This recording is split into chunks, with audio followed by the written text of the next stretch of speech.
एक all time great जब दूसरे ऑल टाइम ग्रेट कलाकार के लिए कुछ कहता है तो अल्फाज सुनने वालों पर जादू सा असर दिखाते हैं।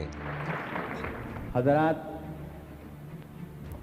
जिस तरह वैसे ही लता मंगेशकर की आवाज कुदरत की तख्लीक का एक करिश्मा है।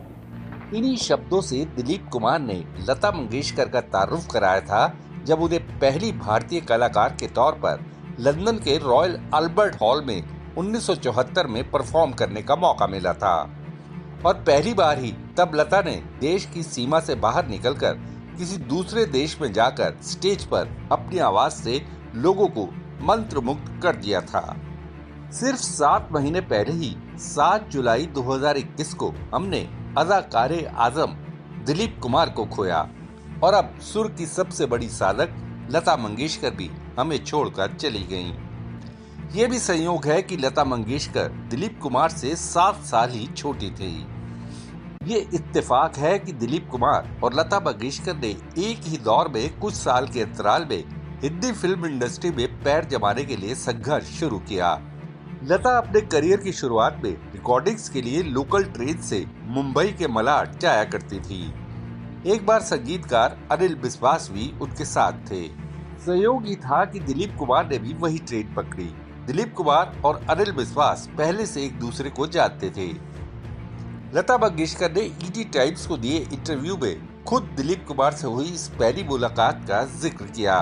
लता ने बताया कि मैं यूसुफ साहब यानी दिलीप कुमार से पहली बार मुंबई की लोकल ट्रेन में मिली, शायद 1946 या 1947 में। अनिल बिस्वास और उनके एक असिस्टेंट भी मेरे साथ थे।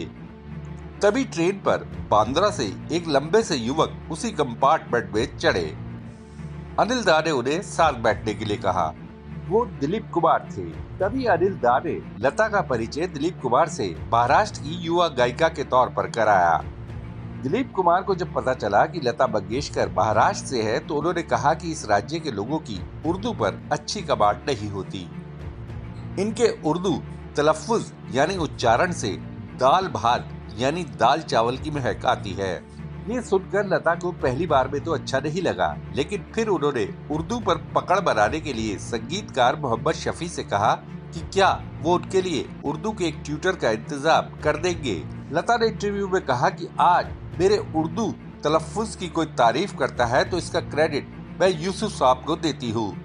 उनके एक छोटे से रिमार्क ने मुझे उर्दू के करीब ला दिया, जो बहुत ही खूबसूरत जबान है। यूसुफ साहब की उर्दू पर कमाल की पकड़ थी, जिसे सुनना कानों को मधुर संगीत की तरह लगता था। जिस वक्त लता ने हिंदी फिल्म इंडस्ट्री में पैर जमाना शुरू किया तो उस वक्त नूरजहां सबसे मशहूर प्लेबैक सिंगर थी। दिलीप कुमार भी उस वक्त नूरजहां की आवाज के मुरीद थे। तभी दिलीप कुमार ने लता से पहली मुलाकात के दौरान हिंदी प्लेबैक सिंगिंग में उर्दू की अच्छी पकड़ होने पर जोर दिया था। इसके बाद 1957 में एक ऐसा वक्त भी आया जब दिलीप कुमार और लता मंगेशकर के बीच 13 साल तक बोलचाल बंद रही। दरअसल फिल्म मुसाफिर जो साल 1957 में आई थी तब ये वाकया हुआ था। ये ऋषिकेश मुखर्जी की पहली डायरेक्ट की गई फिल्म थी। इस फिल्म में दिलीप कुमार, उषा किरण, सुचित्रा सेन और किशोर कुमार की मुख्य भूमिकाएं थी। संगीतकार सलील चौधरी ने इस फिल्म के लिए एक ड्यूट गाने लागी नहीं छूटे राबा चाहे जाए जिया के लिए लता मंगेशकर के साथ दिलीप कुमार की आवाज को लेने का फैसला किया, लेकिन लता मंगेशकर को इस बारे में जानकारी नहीं थी। जब उन्हें इस बारे में पता चला तो वो सोचने लगी कि दिलीप कुमार गाना गा भी सकेंगे। वहीं दिलीप कुमार गाने की प्रैक्टिस में लग गए, लेकिन रिकॉर्डिंग के समय वो लता मंगेशकर जैसी गायिका के साथ गाते हुए कुछ असहज महसूस कर रहे थे। कुछ मीडिया रिपोर्ट्स के मुताबिक सलील चौधरी ने हिचक कम करने के लिए दिलीप कुमार को उस वक्त ब्रांडी का एक पैक भी पिला दिया। इसके बाद उन्होंने गाना तो गा लिया, लेकिन आवाज सही नहीं बैठी। वहीं लता मंगेशकर ने गाना हमेशा की तरह बेहतरीन गाया। इस रिकॉर्डिंग के बाद से ही दिलीप कुमार और लता मंगेशकर के बीच मतभेद शुरू हो गए। दोनों ने 13 साल तक एक दूसरे से ठीक से बात नहीं की। फिर साल 1970 में ये सिलसिला खत्म हुआ, जिसके बाद लता मंगेशकर ने दिलीप कुमार को राखी भी बांधना शुरू कर दिया। 11 दिसंबर 2020 को लता ने दिलीप कुमार के जन्मदिन पर उन्हें राखी बांधने के साथ इंस्टाग्राम हैंडल पर इस फोटो को पोस्ट किया। इसमें लिखा था, नमस्कार, आज मेरे बड़े भाई दिलीप कुमार जी का जन्मदिन है। मैं उनको बहुत बधाई देती हूँ और ये प्रार्थना करती हूँ कि उनकी सेहत अच्छी रहे। दिलीप कुमार के इंतकाल के बाद लता ने 7 जुलाई 2021 को इंस्टाग्राम हैंडल पर इस फोटो के साथ लिखा, यूसुफ भाई आज अपनी छोटी सी बहन को छोड़ के चले गए। यूसुफ भाई क्या गए, एक युग का अंत हो गया। मुझे कुछ नहीं सूझ रहा, मैं बहुत दुखी हूँ, निशब्द हूँ। कई बातें, कई यादें हमें दे के चले गए। यूसुफ भाई पिछले कई सालों से बीमार थे, किसी को पहचान नहीं पाते थे। ऐसे वक्त सायरा भाभी ने सब छोड़कर उनकी दिन रात सेवा की है। उनके लिए दूसरा कुछ जीवन नहीं था। ऐसी औरत को मैं प्रणाम करती हूँ और यूसुफ भाई की आत्मा को शांति मिले ये दुआ करती हूँ। 13 साल की अनबन के बाद 1970 में दिलीप कुमार और लता मंगेशकर के रीयूनियन के पीछे का किस्सा भी बहुत दिलचस्प है। दिवंगत मशहूर पत्रकार खुशवंत सिंह उन दिनों the illustrated weekly off India के संपादक थे। उन्होंने मैगजीन का अगस्त 1970 में स्वतंत्रता दिवस विशेष संस्करण निकाला तो हिंदू मुस्लिम भाई भाई स्टोरी के लिए कवर पर दिलीप कुमार और लता मंगेशकर को एक साथ लाने की सोची। वो ऐसी फोटो चाहते थे जिसमें लता दिलीप कुमार को राखी बांधे, लेकिन दोनों पिछले 13 साल से एक दूसरे से बोल नहीं रहे थे। उस वक्त दिवंगत पत्रकार राजू भारतन उस मैगजीन में असिस्टेंट एडिटर थे। उनके मुताबिक लता को दिलीप कुमार के पाली हिल स्थित बंगले पर लाने का जिम्मा उन्हें सौंपा गया।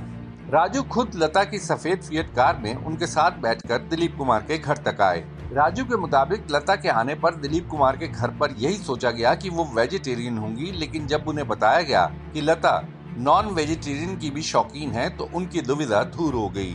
राजू भारतन के शब्दों में, जिस तरह दिलीप कुमार ने पोर्च में आकर लता का उस वक्त गर्मजोशी से स्वागत किया तो लगा ही नहीं कि पिछले 13 साल से वो एक दूसरे से बात नहीं कर रहे थे।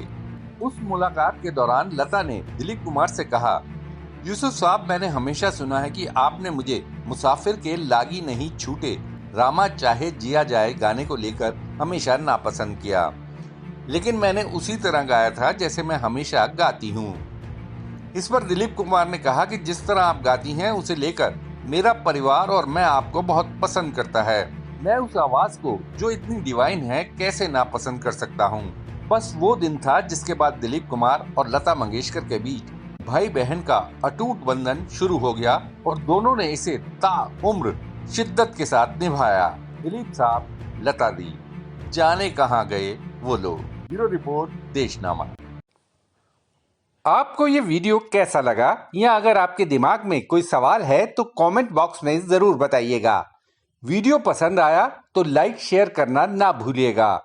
आपने देशनामा को सब्सक्राइब और नोटिफिकेशन के लिए घंटी वाला बटन दबा ही दिया होगा। फिर मुलाकात होगी आपसे, तब तक के लिए नमस्कार।